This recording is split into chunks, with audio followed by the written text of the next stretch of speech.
men and women dancing side by side. One of the other things that's also really interesting about this festival is we tend to see some degree of open kind of display of queer culture. Many Saudis are not happy with these kinds of changes. They feel like it's a violation of their traditions and their religion. Alcohol and, of course, any kind of drugs are still very much illegal here. There were a lot of people who were, pretty visibly inebriated.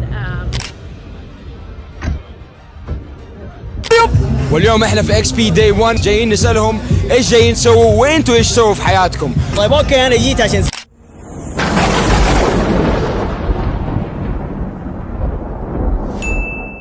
السلام عليكم ورحمة الله وبركاته. أيها الشعب العربي الحر الأبي، يا كل العرب في العالم، بل أيها البشر، يا خلقه، يا ناس، أنتم على موعد لأكبر مهرجان موسيقي في العالم يقام على أرض المملكة العربية السعودية. يا كل المظلومين في العالم، يا كل المقهورين من أبناء جلدتنا، أبشروا، فالآن في هذه الأيام يقام أكبر مهرجان للموسيقى في الرياض. يا أهلنا في غزة، يا أطفالنا، يا نساءنا، امسحوا دموعكم. يقام الآن أكبر مهرجان للموسيقى في الرياض، مهرجان يجمع ما بين الموسيقى العربية والموسيقى الأوروبية بكل لغات العالم. الرياض تجمع الموسيقيين والمغنيين والمغنيات الأحياء منهم والأموات في أكبر مهرجان للموسيقى في العالم. تعالوا نشوف معاكم التقرير ده. So it's Friday night in Saudi Arabia, and I'm about to head into what is basically a gigantic rave in the desert. It's called Middle East. It's a 4-day electronic music festival that Saudi Arabia is hosting, and it's not only officially sanctioned by the government, it's actually a key part of the Crown Prince's plan. The Crown Prince has instituted a series of enormous social policy changes. So to see, men and women dancing side by side. And one of the other things that's also really interesting about this festival is we tend to see some degree of open kind of display of queer culture. Many Saudis are not happy with these kinds of changes. They feel like it's a violation of their traditions and their religion. Alcohol and, of course, any kind of drugs are still very much illegal here. There were a lot of people who were, pretty visibly inebriated. You can smell marijuana in some places. So definitely this is the kind of event where things really get taken to the edge of the possibility of what could be. دي مراسلة لإحدى المحطات الفضائية الكبيرة العالمية، مستغربة جدا، يقول لك اللي بيحصل في السعودية ده أمر لم يسبق له مثيل. شرب الخمور في كل مكان، حفلات للشواذ بيعلن عنها في وسائل الإعلام، اختلاط ما بين الولاد والولاد والبنات والبنات، واختلاط ما بين البنات والولاد. المراسلة مش متخيلة إنه المجتمع السعودي تحول بهذه الصورة، مش متخيلة إن كل الأنشطة اللي بتحصل دي تحت رعاية المملكة. بترسل الصورة لوكالات أنباء عالمية على إن ده حدث تاريخي لم يسبق له مثيل. نعم، إنها مصيبتنا الكبرى. نعم، إنه الحدث التاريخي للأسف الشديد. المهرجان المقام الآن بيجمع كل المغنيين في العالم، وكل يعني كل بقى، حتى بما فيهم المغنيين الكبار بتوع عبدة الشيطان. تعالوا نشوف كيف روجت السعودية وأعلنت حفلة أكبر واحد مغني في العالم لعبدة الشيطان.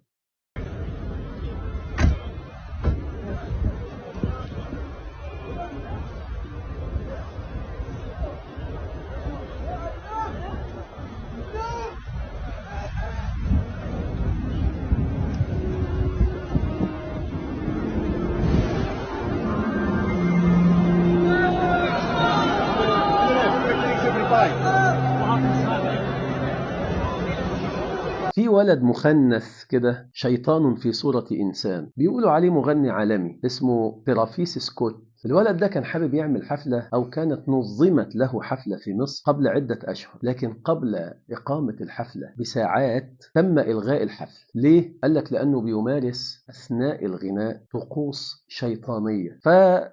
بعض المصريين شنوا حملة كبيرة جدا على وسائل التواصل الاجتماعي، ازاي مصر يجي فيها ولد شيطان زي ده، وبالفعل اتلغت الحفلة او اتأجلت يعني، او اتعملت كده بس في السر، والمعلن ان هي اتلغت، لكن الحقيقي ان هي اتعملت بس من غير وسائل الاعلام ما تغطيها ولا اي حاجة. نفس الولد ده، الواد سكوت ده، الشيطان القذر الخبيث المخنث هذا، بيعمل حفلة في المملكة العربية السعودية حسب الإعلان اللي موجود قدام حضراتكم دلوقتي، وده يوم 14 ديسمبر. وأدي صورته والدعاية له. طبعا بينفق على هذه الحفلات يعني انفاق ضخم، مصاريف ضخمة جدا جدا جدا. ما تقوليش بقى أهل غزة أولى بيها وأهل السعودية نفسهم أولى بيها والمسلمين أولى بيها وكذا، لا لا لا، ده إحنا وصلنا للقاع. مقصود إن الحفلات دي تبقى موجودة في السعودية عشان يتحول الشباب السعودي إلى مسخ. تعالوا نشوف كده معاكم.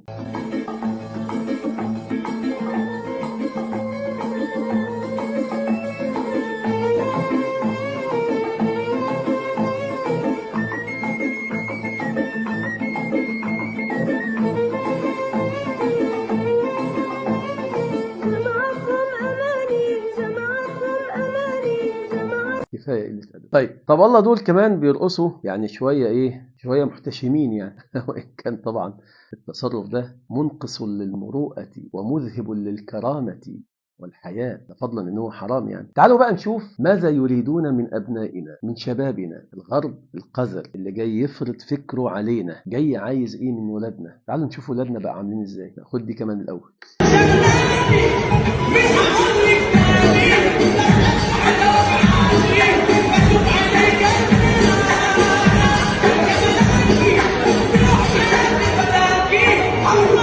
تعالوا نشوف المسخ ده.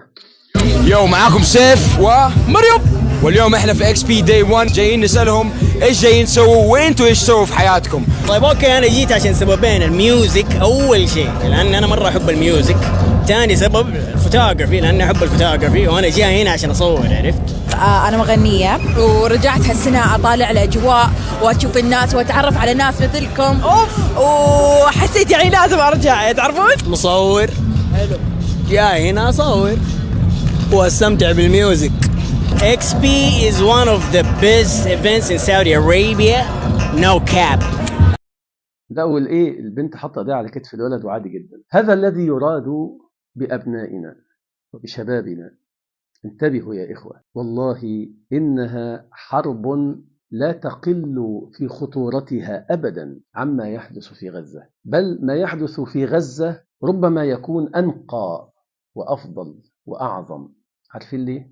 لأن هم هناك بيعلمونا حاجات كتيرة قوي في العقيدة وفي الدين وفي الثبات. لكن تقدر تقول لي دول بيعلمونا إيه؟ المخطط واضح جدا. مفيش حاجة اسمها موسم رياض، سيبكم من الأسماء الكاذبة المخادعة. الحقيقة التي لا مفر منها إن ده مخطط صهيوني يراد من ورائه إن أولادنا ينفصلوا عن علاقتهم بالدين. انتبهوا واحذروا، احذروا على أبنائكم وعلى عقيدة أبنائكم، انتبهوا لها جيدا، ولا يغرنكم تلك الأكاذيب التي يروج لها وينفق عليها مئات المليارات. والله غالب على أمره ولكن أكثر الناس لا يعلمون. حسبنا الله ونعم الوكيل.